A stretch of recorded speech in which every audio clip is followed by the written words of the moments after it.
there's the potential for a $10,000 raise for each of our teachers. $10,000 raise. That was Governor Doug Ducey 2 months ago, declaring that if all the Prop 123 money were spent on teachers, they would get $10,000 raises.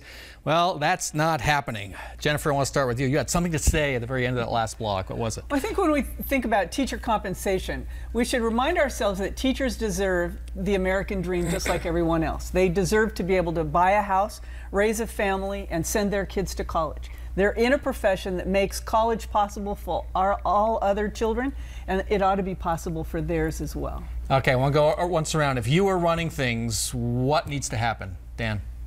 I guess the thing that I would say is that it's important to realize there's no zero-cost solution to this problem.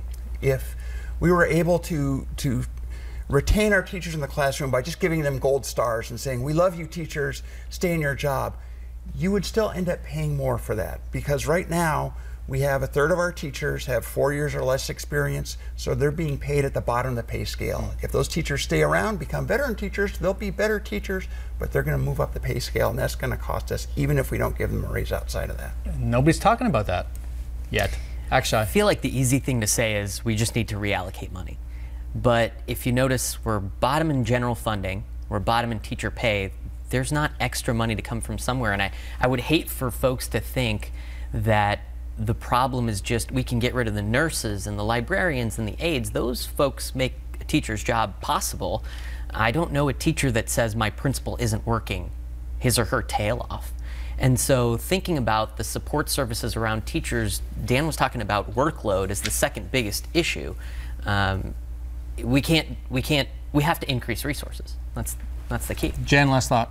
I would agree. We have to increase revenue. We have to allocate the existing revenue in the right places that actually move the needle on teacher retention and student achievement.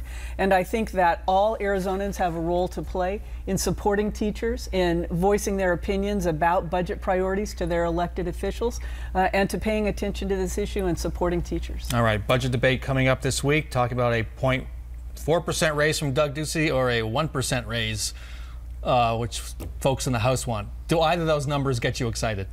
4% Yes. will make a difference. 0.4, he said 0.4%. 0.4, absolutely not. Any number, real quick.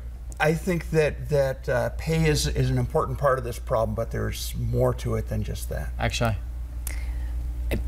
0.4% might have made a big difference before this crisis had hit, to help prevent it.